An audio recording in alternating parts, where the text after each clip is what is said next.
llamamos el PEF o Peak Expiratory Flow o el FEM, flujo expiratorio máximo, y es predictivo de patología de tipo obstructiva, por eso es importante ese dato. Para medir eso, incluso se han diseñado aparatos especiales para eso. El espirómetro clínico lo hace, pero además de eso, ustedes cuentan con otros aparatos más pequeños que solamente van a medir el peak flow. Aquí hay uno arriba, que es un poquito cuadrado, rectangular. Abajo tenemos uno cilíndrico. Este es el que nosotros tenemos en el laboratorio. Entonces, aquí hay una escala que está dada en litros por minuto y aquí hay un puntero que se corre hacia abajo, hacia el cero. La persona se pone esto aquí, hace un esfuerzo inspiratorio máximo y desde ese punto entonces expira forzadamente a través del aparato. Y el aparato va a mover el puntero hasta el máximo flujo que usted tiene. Nosotros en la edad de ustedes esperamos que ustedes tengan alrededor de unos 600 litros por minuto. Si usted hace la prueba y le sale 150 litros por minuto, 200 litros por minuto, le va a decir varias cosas el aparato. Le va a decir, bueno, que tiene patología obstructiva, o le va a decir también que tiene una edad respiratoria avanzada. O sea, que es como si hubiera respirado un viejito. Lo que sucede realmente es que las personas no siguen las instrucciones. O sea, que no parten de un nivel inspiratorio máximo y tampoco hacen el esfuerzo expiratorio máximo. Por eso es que la prueba a veces sale mal. También les va a servir a ustedes para hacer seguimiento del paciente post-tratamiento. Ustedes tienen un paciente asmático con un aumento de la resistencia friccional, le dan un tratamiento broncodilatador y ustedes quieren ver qué tanto ha mejorado el sujeto. Entonces le hacen la prueba antes y después del tratamiento para ver cómo ha mejorado el sujeto. También existen estas curvas que son de volumen tiempo y son un poquito diferentes. En estas curvas se va a medir el FEP, que es la capacidad vital cronometrada. El FEP lo ponen aquí como BEF, o sea, volumen expiratorio forzado. Entonces el FEP 1, 2, 3 se llama porque se mide en el primero, en el segundo y en el tercer segundo.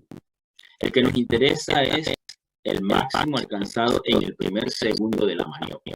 Es decir, apenas que usted expira en ese primer segundo del total del volumen de aire que usted tiene en su pulmón, que en este caso es la capacidad vital forzada, en este caso es de 5 litros, de esos 5 litros, ¿usted cuánto eliminó en el primer segundo, que es esta flecha aquí vertical?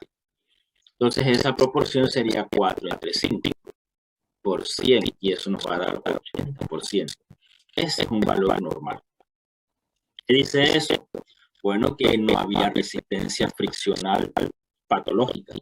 No había la presencia de asma, de bronquitis o de cualquier sustancia extraña que causara broncoconstricción o aumento en las secreciones. En definitiva, algún tipo de obstrucción al flujo. ¿Okay? Sin embargo, fíjense en la segunda. En la segunda, aquí el flujo expiratorio forzado llegó a 1,3 y la capacidad vital forzada llegó a 3,1. Cuando se hace la relación nos da 42%. Como vemos en la gráfica, aquí tiene menor pendiente y en el primer segundo solamente se alcanzó esta pequeña proporción del total. Cuando hacemos la matemática, eso nos da 42%. Definitivamente eso les da a ustedes un diagnóstico de patología de tipo obstructiva. La última gráfica es un poquito engañosa. Aquí vemos mayor pendiente de la curva, incluso una pendiente muy parecida a la normal. Y cuando hacemos la matemática nos da mayor que el normal. Pero no necesariamente significa que el sujeto está mejor. Si nosotros vamos a los números, vamos a ver que la capacidad vital forzada está disminuida con respecto al normal. Igualmente el FEP1 va a estar disminuido. Sin embargo, como ellos han cambiado en una proporción parecida, nos da entonces un 90%. Eso no significa que el sujeto esté mejor. Preguntas las que quieran. Profe, ¿puede explicar el curva volumen-tiempo restrictivo de nuevo, por favor? ¿Cómo no? En este caso es lo mismo. El sujeto hace una inspiración máxima. Cuando él hace la inspiración máxima, él parte de aquí arriba de este punto. Esta gráfica es en el eje de las Y, volumen, en el eje de las X. Entonces, él parte de aquí, de este punto de máximo volumen en sus pulmones, y después él hace una expiración forzada. O sea, que este volumen de aire que está aquí es el que va saliendo a lo largo del tiempo. Y ese volumen que salió en un segundo, en el primer segundo, ¿cuánto de ese aire salió? Que aquí en este caso es 2,8. ¿Cuánto es con respecto a el volumen máximo que el sujeto tiene en el pulmón? Que es la capacidad vital forzada. En este caso, cuando se hace la relación 2,8 sobre 3,1 por 100, te da a 90%. Pero como ves, la curva es muy diferente a la curva normal. Tiene mayor pendiente, tú dirás, bueno, en el primer segundo eliminó incluso más el 80%. Uno diría, bueno, es normal, es mejor que el normal. No, es todo lo contrario. En este caso, lo que te dice que tiene patología restrictiva es porque ya el propio volumen máximo del pulmón ha disminuido. Ha disminuido alrededor de un 40% menos. ¿Sí? Entonces, si yo parto de un volumen menor, también voy a eliminar menos volumen. Por eso se conserva esta relación. Entonces, cualquier número por encima de 80, uno diría que es normal. Pero en este caso no lo es. ¿Por qué? Porque el volumen máximo inspiratorio está disminuido. Profe, una pregunta. Entonces la capacidad vital forzada, ¿cuáles serían más o menos los valores normales? Nada más que tienes que sumar los 4 volúmenes estáticos, que es aproximadamente de 6 litros. Entonces, a eso le tenemos que restar el volumen residual que nosotros no lo movemos. ¿Sí? Así que sería 6 menos 1.2, que es más o menos 5. Es el 5 primero que tienes aquí. Y entonces, ¿también va con la antropometría de la persona o es más general? No, va para la antropometría bien. Entonces, estos valores son valores epidemiológicos, estadísticos, que significa que en promedio es esa población. Y la población de referencia tiene un promedio de estatura de 1,70 m y un peso de 70 kg. Con esos parámetros dan estos números. Si la persona está por debajo o muy por encima de estos parámetros, no van a salir los números iguales. Entonces, con respecto a tu pregunta, que la antropometría es muy importante, los espirómetros nuevos, estos electrónicos, ellos traen para bater los datos de estatura, de edad, de sexo, de peso y de tipo étnico. Y con todos esos datos, entonces la computadora hace un rastreo para ese tipo de personas, de acuerdo a los parámetros que estoy diciendo, y hacer los ajustes. Porque no somos iguales. Ahora sí. Pregunta. Sí. Bien, seguimos. La otra parte del tema que nos tenemos que ver ahora es el transporte de los gases a lo largo del sistema respiratorio. Recuerden que el corazón derecho, el ventrículo derecho, bombea sangre hacia los pulmones y es sangre desoxigenada. O sea, sangre pobre en oxígeno, rica en CO2. Es lo que llamamos sangre venosa. Fíjense que les tratan de demostrar aquí en azul toda la sangre venosa. Y estas venas se van a ir dividiendo en los capilares que van alrededor de los alvéolos. En el alvéolo vamos a tener la situación donde tenemos mayor concentración de oxígeno, así que el oxígeno se va a mover hacia la sangre. Mientras que acá en la sangre tenemos más CO2 y el CO2 se va a mover hacia el alvéolo. Y en eso entonces la sangre se convierte en sangre oxigenada. Sangre arterial y la roja que vemos aquí. Y esa va a regresar entonces hacia el corazón izquierdo. después la ventrícula izquierda es bombeada hacia todo el organismo. Entonces, ¿qué vamos a ver? Vamos a ver el juego de presiones durante el proceso respiratorio y vamos a ver también cómo se transportan los gases. Entonces, aquí es la unión alveolo capilar. Aquí está un alveolo, aquí está el capilar. Y lo que comentamos, la sangre que llega es rica en CO2, el CO2 se difunde por gradiente de presión hacia el alveolo. Y la sangre tiene poco oxígeno, entonces el oxígeno difunde en dirección contraria. Acá abajo tenemos un close-up. Este es el eritrocito tiene hemoglobina. Entonces acá sale aquí el CO2 y llega al alveolo. El oxígeno hace lo contrario, pasa del alveolo hacia la sangre. ¿Okay? Todo esto basado en la ley de Fick.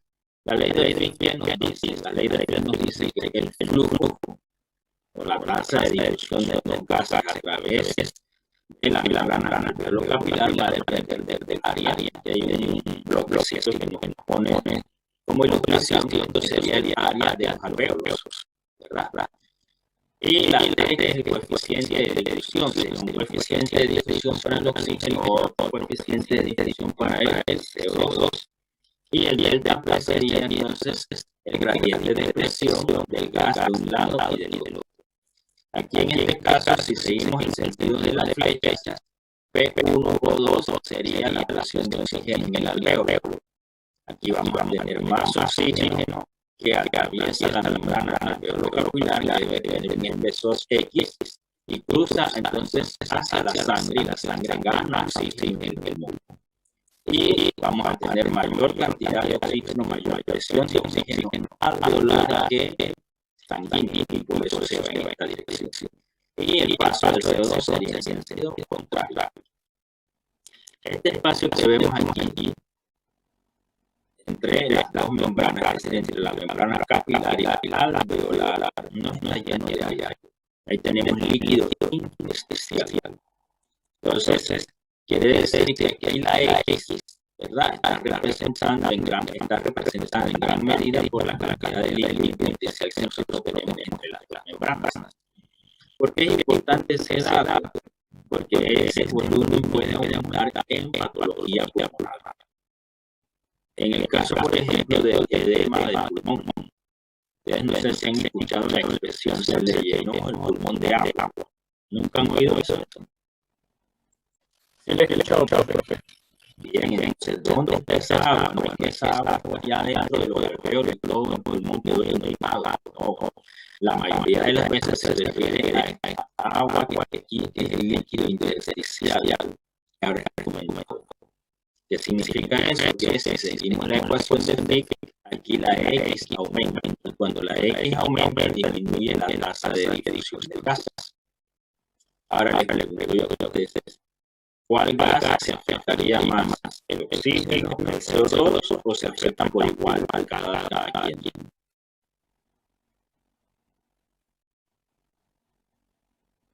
¿Qué piensan? ¿Se afectan los dos por igual, más el oxígeno o más al CO2? Vamos a ver, José Eduardo, ¿qué piensa usted? Yo creo que lo que sí es El oxígeno, muy bien. Carlos Zambrano, ¿usted piensa igual que José Eduardo?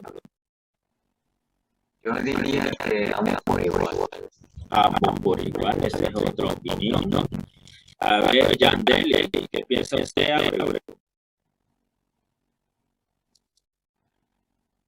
Ábrelo. Yandel. Los que están grabando en la clase, graben que Yandel se dio la fuga. Nada más que está el nombre y las florecitas. Díganle que la extrañamos. A ver, Leonardo, ¿qué piensa usted? ¿El oxígeno los dos por igual o quién? Yo coincido con Carlos. Digo que Los dos por igual. correcto. Ok. A ver, Bordanea, ¿qué piensa usted? Profe, yo pienso que el oxígeno. El oxígeno y Patricia Blackman. Patricia. Anda con Yandel. No te oímos nada. Ahora sí, habla más. Dale. Ahora sí. Los dos por igual. A ver, Ariel Pérez, sácanos la duda. No tengo una banda teórica sinceramente, pero muy por el oxígeno. Por el oxígeno. ¿Por qué te fuiste por el oxígeno y no el CO2? Bueno, primero porque la lámina como que prevalece el oxígeno. Y no aparece el CO2. Exactamente. O sea, no es que esté involucrado, pero muy por el oxígeno. Ok, María Abreu. La verdad que no sé, porque se me fue el juego, se me cayó y acabo de regresar, así que no sé, la verdad. Mira la gráfica, María Abreu, y dime, en una situación donde aumenta la variable X, ¿quién se afecta más? ¿Al oxígeno, el CO2 o los dos por igual?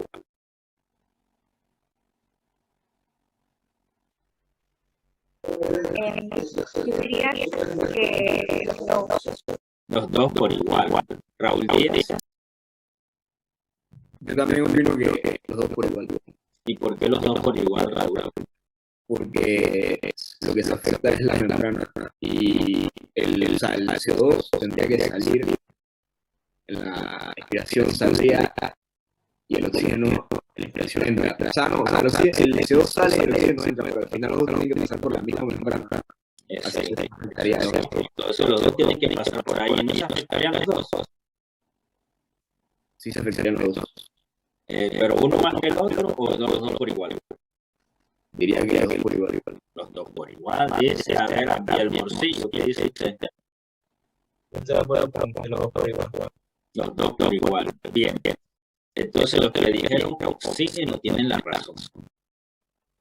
Ahora los que dijeron oxígeno, explíquenme por qué tienen razón ustedes, por qué si es el oxígeno el que se afecta más.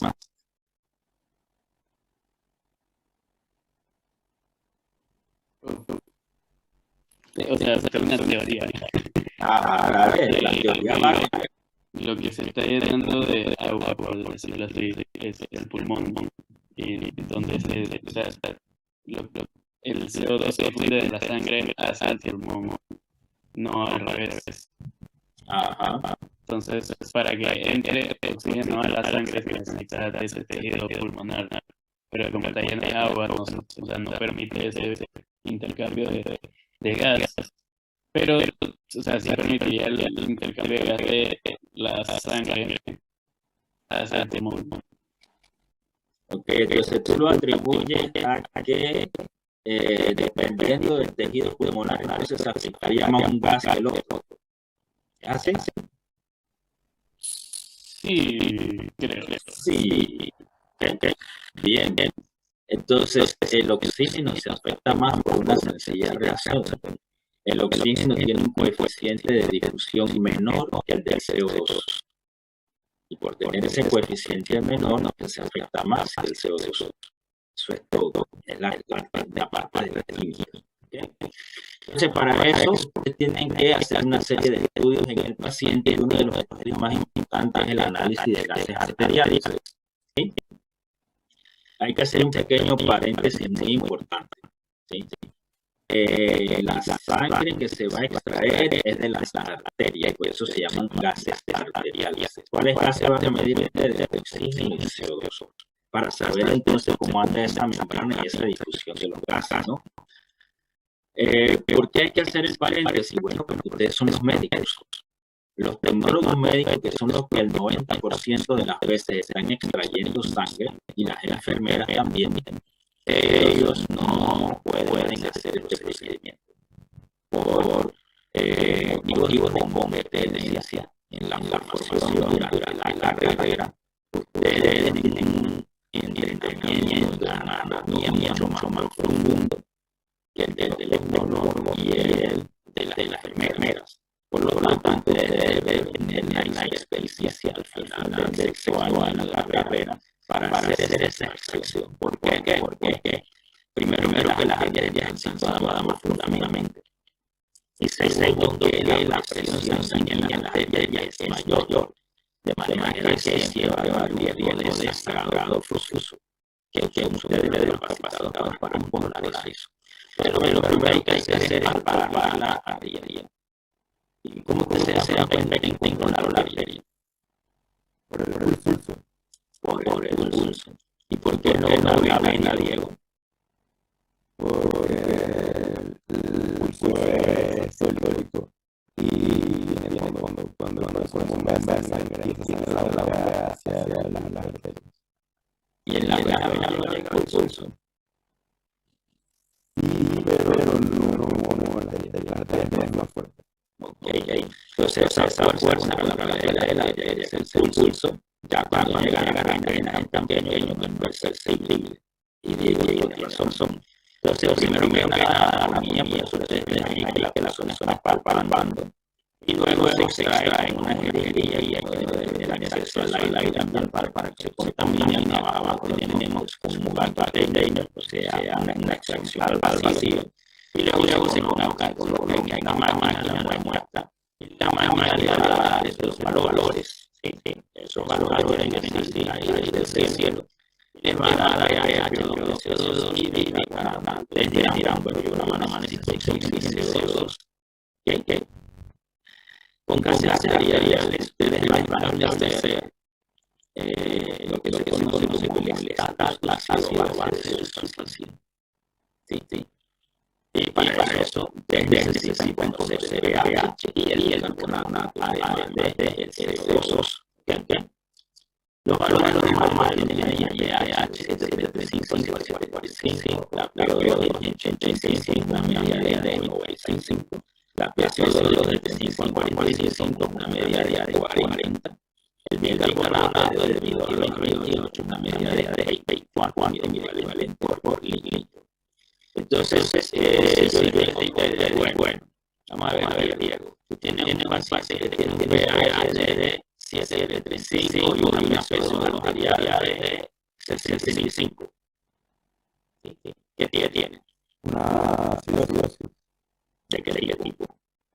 Pulmonar. Pulmonar, vamos a ver qué es pulmonar. Por la presión de la cirrosis no aumenta. Muy bien. Y si ahora Diego le dijera, el paciente tiene un pH de 7.30 con una presión de 55. Una acidemia pulmonar. Muy bien, respiratorio, en este caso, Diego. Entonces, ustedes dirán, bueno, aquí con la presión, eso es ya es respiratorio, no.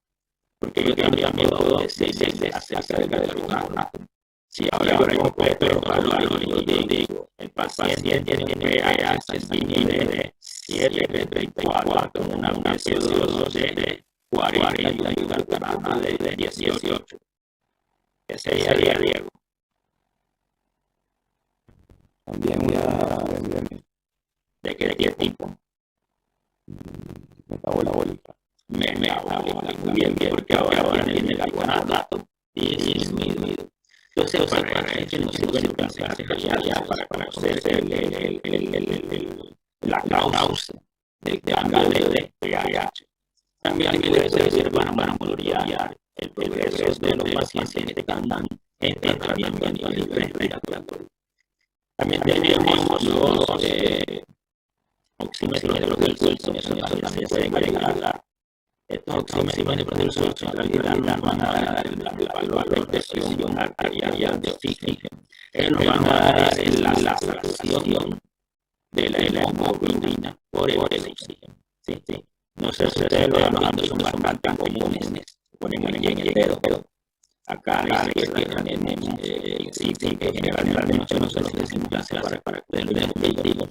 Y eso entonces hay un montón de aparecen los valores. Acuérdense que el oxígeno puede ir disuelto de la hemoglobina. Cada gramo de hemoglobina tanto 1,4 de oxígeno.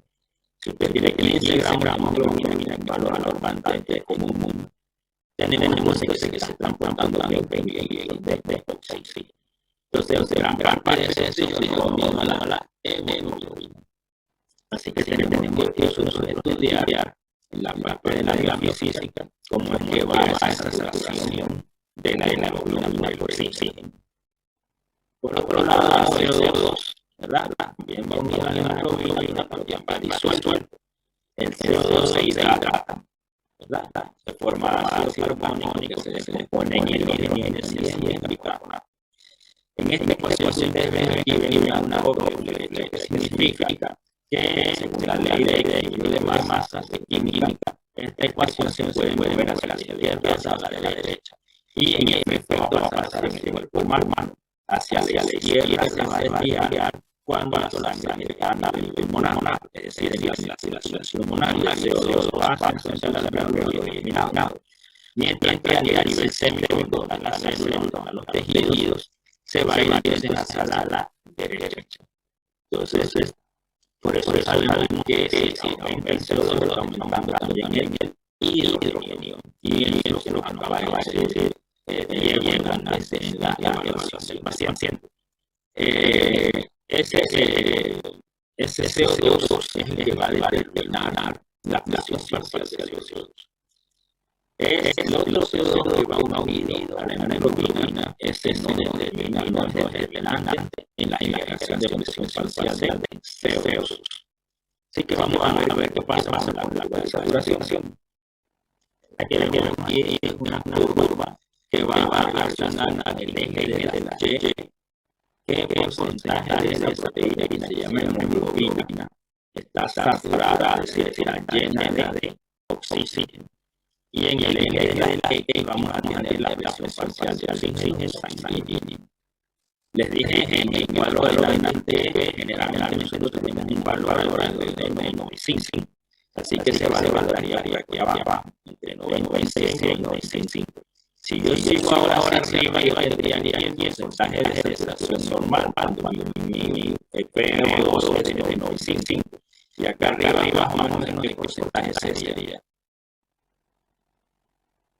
El N ahí, a ver, Carlos, ¿cuánto sería ese porcentaje de saturación normal de la hemoglobina? 95,9. Por ahí arriba, ¿cierto? Entonces es alrededor de 97%, y eso es normal. Ahora fíjense qué sucede con una curva. Vamos a suponer que el paciente tiene un problema, en vez de tener 95, el paciente tiene 85, bajo 10. Ahora, ¿cómo sería el valor de saturación, Carlos? Si ahora yo tengo 85. Como 90. Sigue por ahí, más del 90% de la hemoglobina saturada. ¿Les parece que si hay 90% de saturación lleva tanta oxigenación o no? Claro que sí. Entonces, esa es la forma de esta curva. Que a pesar de que yo tengo disminución, ¿verdad?, de la presión de oxígeno, todavía mi sangre es capaz de transportar gran cantidad, porque mi hemoglobina sigue asociada con gran cantidad de oxígeno. Sin embargo, si yo voy hacia la izquierda, yo voy acá abajo por 55, 50, entonces ahora sí mi porcentaje de saturación vamos por allá por 80, que es una situación peligrosa. ¿Sí? Entonces, eso es lo bueno de la curva, que a pesar de que nosotros tenemos algunas variaciones en la presión parcial de oxígeno, todavía mi hemoglobina se sigue saturando en gran medida del oxígeno.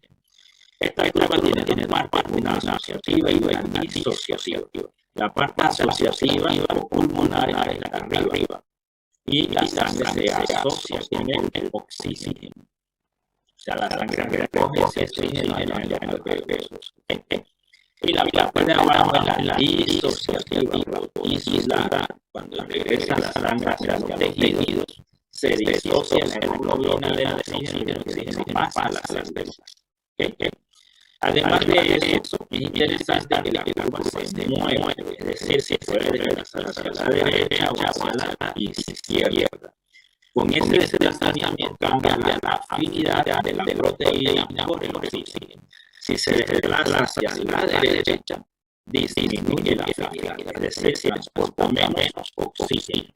¿Cuándo sucede eso? En el caso que estábamos viendo hace un rato, que Diego dijo bien que el paciente tenía acidosis o astenia, ¿verdad? En los casos de acidosis, la curva se desplaza hacia la derecha, entonces ahora tiene menos afinidad por el oxígeno, nos transportaría menos oxígeno. Cuando el paciente tiene hipercardia, o sea que tiene aumentado el CO2, o cuando tiene fiebre. Entonces, esas tres cosas hacen que la curva se mueva hacia la derecha y disminuya la afinidad. Pero también se puede desplazar a la izquierda. Ustedes también, si está aumentada la afinidad, sería mejor. No tanto. Porque si ahora está muy pegado al oxígeno, cuando llega a la parte de disociativa, tiene problemas en llegar el oxígeno a las células. Y eso va a suceder en las situaciones contrarias a las que mencionamos antes. ¿Okay? Esta lámina que está aquí es la última que tenemos en el libro. No me acuerdo la página, vamos a verificarla. Página 150 del libro. Ya estamos en la recta final del respiratorio. Entonces, esta lámina nos habla del transporte de estos gases, oxígeno y CO2 desde la atmósfera hasta la célula, que básicamente es lo que hace el sistema respiratorio, pero con algunos detalles. Me dice si me escuchan, porque ya comenzó a llover y el aguacero hace mucho ruido. Ok, entonces aquí en la diapositiva mía aparece en verde este recuadro, de blanco y negro. Y aquí nos hablan de las cantidades de gases en la mezcla de aire, o del aire que nosotros respiramos, es una mezcla de gases. Ahí tenemos que esto es a nivel del mar. Recuerden que a nivel del mar la presión barométrica es de 760 milímetros de mercurio, no a las células. Y eso va a suceder en las situaciones contrarias a las que mencionamos antes. ¿Okay? Esta lámina que está aquí es la última que tenemos en el libro. No me acuerdo la página, vamos a verificarlo. Era 150. Página 150 del libro. Ya estamos en la recta final de respiratorio. Entonces, esta lámina nos habla del transporte de estos gases, oxígeno y CO2 desde la atmósfera hasta la célula, que básicamente es lo que hace el sistema respiratorio, pero con algunos detalles. Me dicen si me escuchan, porque ya comenzó a llover y el aguacero hace mucho ruido. Sí se escucha, profe. Ok, entonces aquí en la diapositiva mía aparece en verde este recuadro, el de ustedes blanco y negro, y aquí nos habla de las cantidades de gases en la mezcla de aire, o de el aire que nosotros respiramos, que es una mezcla de gases. Allí tenemos que esto es a nivel del mar. Recuerden que a nivel del mar la presión barométrica es de 760 milímetros de mercurio. En esa mezcla gaseosa tenemos un 21% de oxígeno. Esa es la fracción de oxígeno que nosotros inspiramos. Y lo abreviamos así, FiO2, que aparece aquí. Este es el 21%. Entonces, si yo agarro este 0,21, ¿verdad? Y lo multiplico por la presión barométrica que aparece aquí de 760, me va a dar la presión de oxígeno inspirado, que es de 158. Aquí arriba es el mismo que tenemos aquí abajo. Aquí están los cálculos ya hechos. ¿Ok? Entonces, este aire entra a nuestras vías respiratorias, pero ya nosotros al inicio del tema mencionamos que allí hay dos cambios que ocurren. ¿Cuáles son los dos cambios que ocurren con ese aire? Se calienta y se humedece. Muy bien, se calienta a 37 grados, ¿cierto? ¿Y qué más? se humedece. Se humedece, muy bien. Entonces, recuerden que según las leyes de los gases, la temperatura va a afectar volumen y presión de un gas, ¿sí? Y la presión de vapor de agua, nosotros también tenemos que contarla, que está adicionándose a esa presión de los gases. Entonces, para nosotros conocer la presión del oxígeno inspirado, nosotros tendríamos que hacer lo siguiente, ¿verdad? El porcentaje de oxígeno, que es de 21%, por la presión barométrica, es que es 760 menos la presión parcial del vapor de agua, que a 37 grados centígrados es 47. Cuando hacemos toda la operación, la PO2 nos da a 149.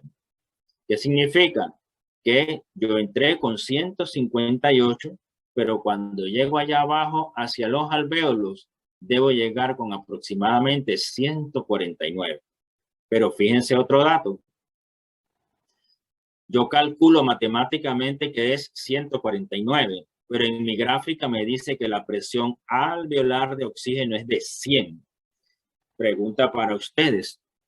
¿Por qué bajó de 149 a 100? Vamos a ver, María Ábrego, ¿por qué pasó eso?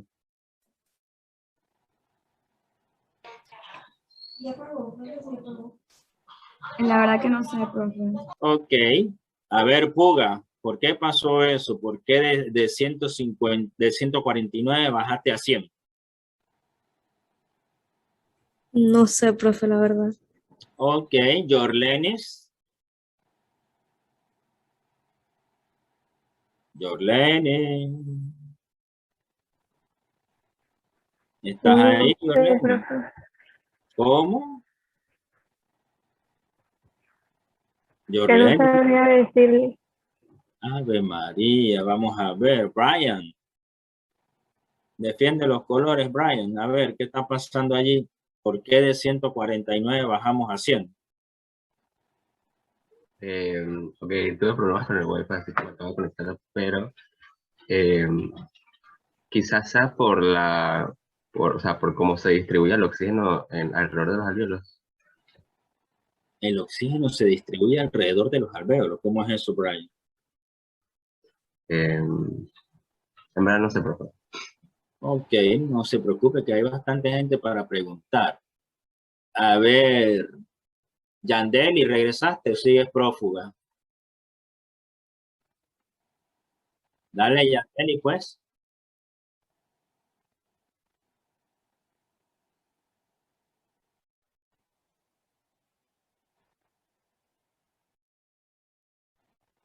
En las vías.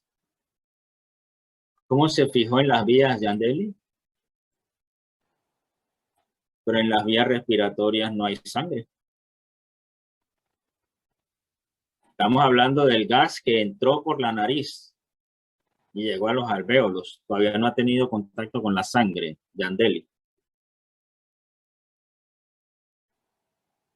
Ok, Alejandro Rodríguez.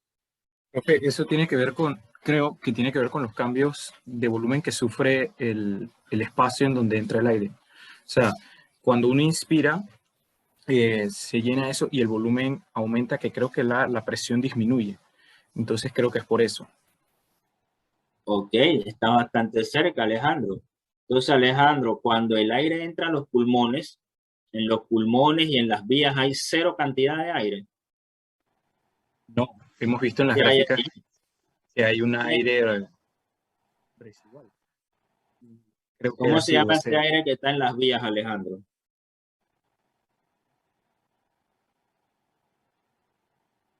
¿Cómo se llama el aire que está en las vías? Profesor, ¿no es el aire del espacio muerto? Exactamente. Y ese aire que está en el espacio muerto, ¿es rico o es pobre en oxígeno?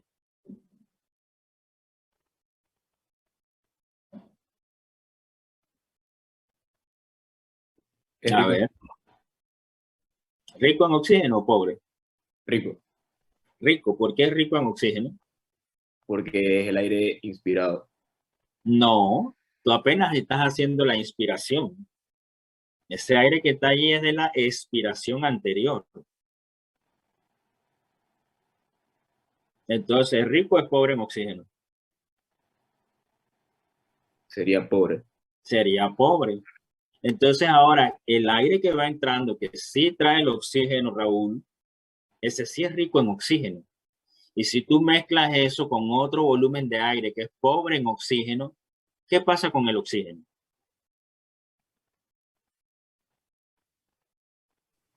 Disminuye. Disminuye. ¿Se diluye o se concentra? Se diluye. Se diluye. Y si está diluido, ¿qué le pasará a su presión parcial? Va a disminuir también. Va a disminuir. Y por eso usted tiene que al inicio entró con 149, pero a medida que se va mezclando con el aire expirado pobre en oxígeno, esa cantidad de oxígeno va disminuyendo, de manera que la presión de oxígeno allá abajo en el alvéolo, entonces es de 100, ¿okay? Por el espacio muerto. Ahora fíjense, hay capilares que rodean a los alvéolos. Entonces decíamos que la presión alveolar de oxígeno es mayor que la sanguínea.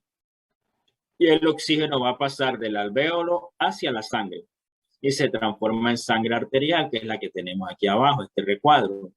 Ahora fíjense otra cosa, el oxígeno que estaba en 100, ahora cayó a 95. Navarrete, ¿y por qué habrá pasado eso? Será por la hemoglobina, por el oxígeno que se une a la molécula. Entonces tú dices que como hubo un oxígeno que se unió a la hemoglobina y ese oxígeno no contribuye a la presión parcial, por eso tenemos 95. ¿Es eso? Sí, profe. Sí, ok. Esa es una hipótesis. A ver, Ariel Pérez. No sería porque, o sea, se deja un volumen residual de oxígeno en los alvéolos. Exactamente. ¿Cómo se llama ese volumen? No recuerdo el nombre, pero era un volumen residual, no recuerdo el nombre exacto, pero se da un volumen residual que se permanece, pues, se guarda. Claro, entonces también hay un espacio muerto alveolar. Esos alvéolos que, acuérdate que hay millones de alvéolos, habrán algunos alvéolos que no reciben ni siquiera flujo sanguíneo. Entonces no hay intercambio. Se llena de aire, el aire se queda allí, pero eso no contribuye a lo que va a pasar hacia la sangre. Eso le llamamos espacio muerto alveolar. ¿Ok? Y eso hace que nuestra presión de oxígeno baje ligeramente de 100 a 95. Entonces eso llega al corazón izquierdo, el ventrículo izquierdo bombea y esa sangre arterial llega a los tejidos.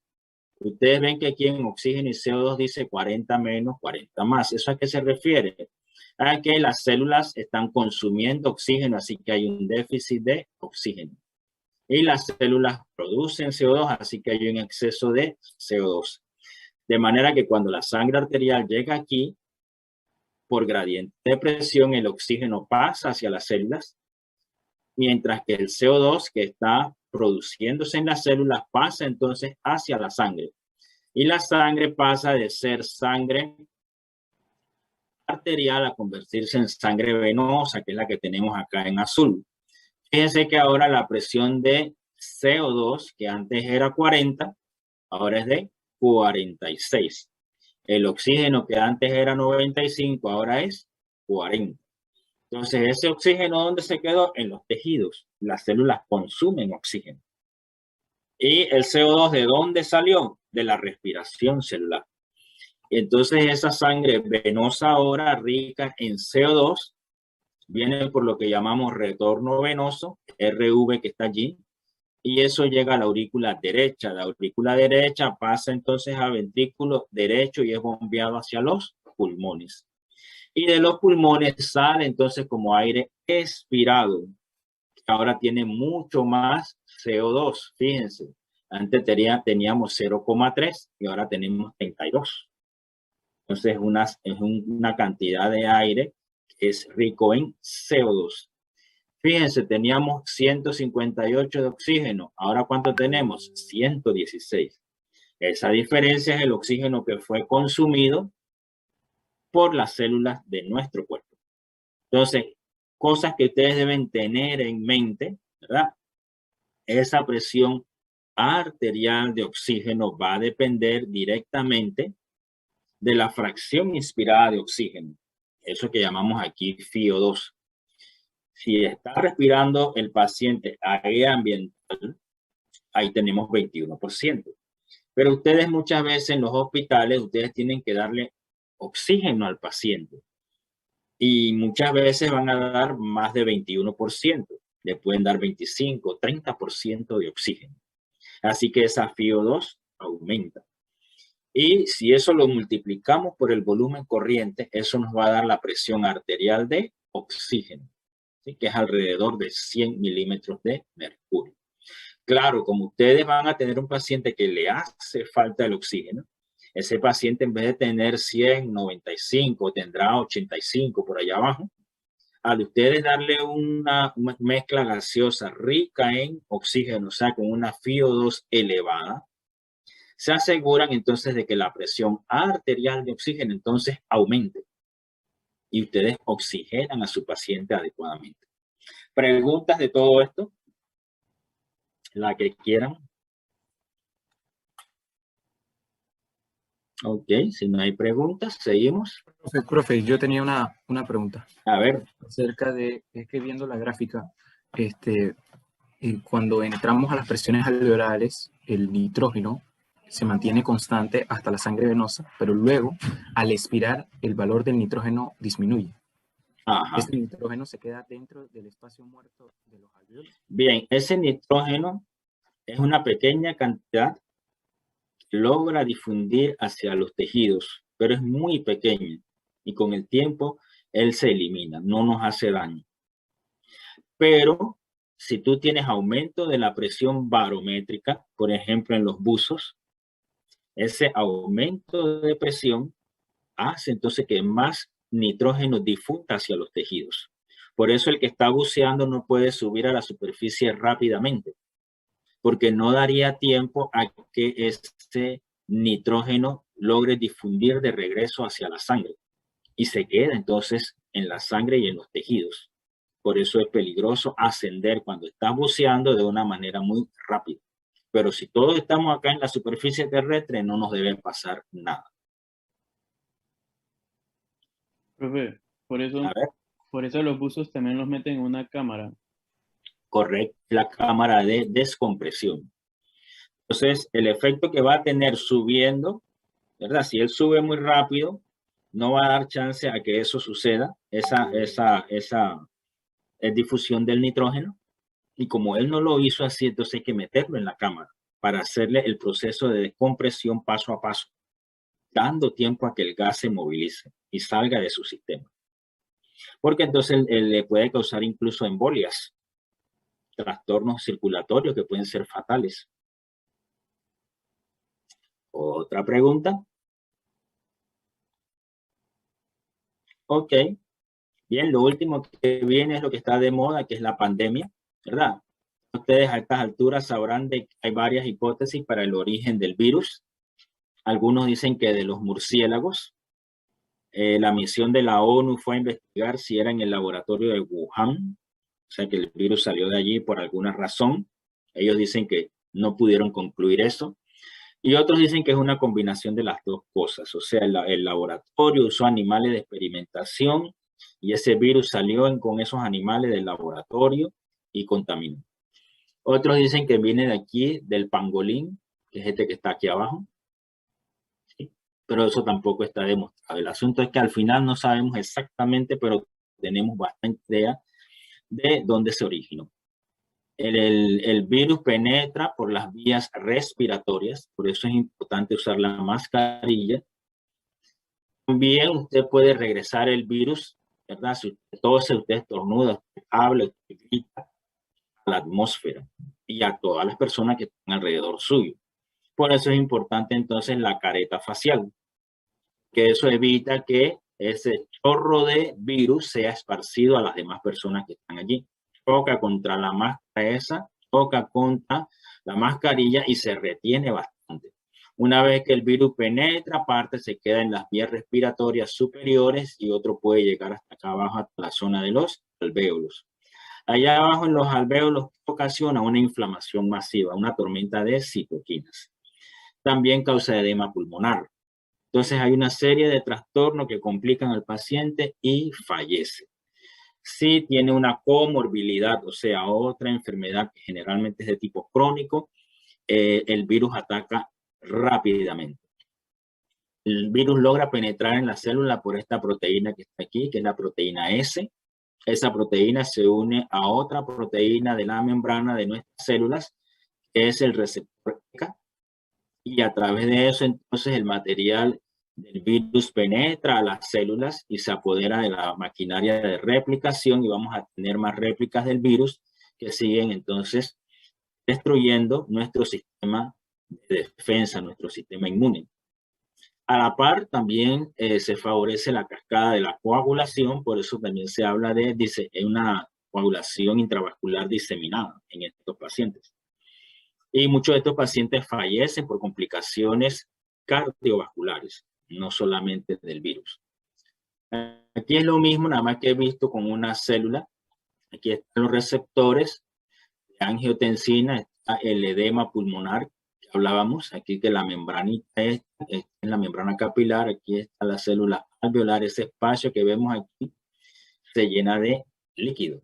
Tenemos un edema, y si tenemos edema, aplicamos la ley de Fick y estamos en problema. ¿Okay? Es lo que vemos en esta lámina. A la izquierda, una persona normal, a la derecha, una persona con la enfermedad.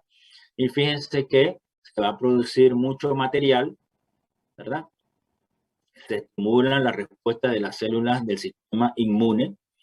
Este material este líquido ocupa el espacio entre las células de los neumocitos de los alvéolos y los capilares sanguíneos, o sea que el paciente desarrolla edema de pulmón.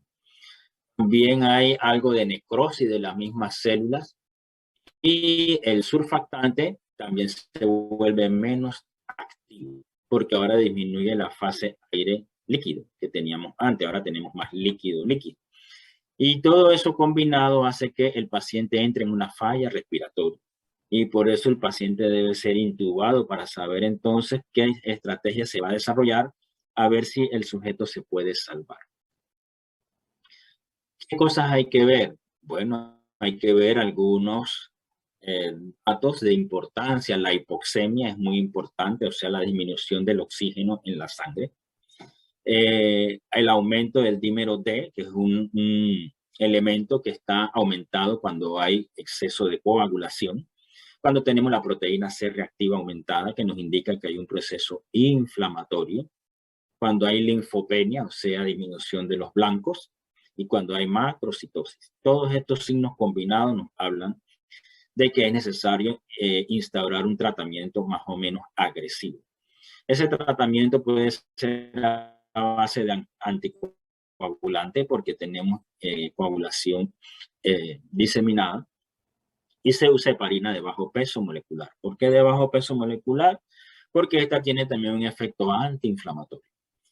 Hay que suplir oxígeno, obviamente, aumentamos la FiO2, el volumen corriente se incrementa, y también se aumenta la PIP. La PIP es la presión expiratoria al final de la expiración, de manera que las vías se mantienen más ventiladas. ¿Okay? Esto nada más es para darles una idea de la relación de la presión arterial de oxígeno con la FiO2 y la tasa de mortalidad en estos pacientes. Entonces, cuando aumenta esa relación, estamos hablando de que la situación es bastante suave, vamos a decir, inicial, ¿verdad? A medida que esa situación va disminuyendo, es decir, yo voy a tener menos oxígeno en la sangre, la hipoxemia, el paciente se va complicando más y va aumentando también el porcentaje de muertes. De allí entonces los famosos ventiladores, ¿se acuerdan de esos ventiladores de $48,000, ¿verdad? Entonces la ventilación mecánica es importantísima, y se pone el aparato mandando una presión positiva que aumente la famosa PIP, ¿verdad? Además de eso, ustedes también pueden poner al paciente en decúbito prono. Y adicionalmente, claro que hay que ponerle oxígeno. Todas esas cosas combinadas logran salvar al paciente. Bien.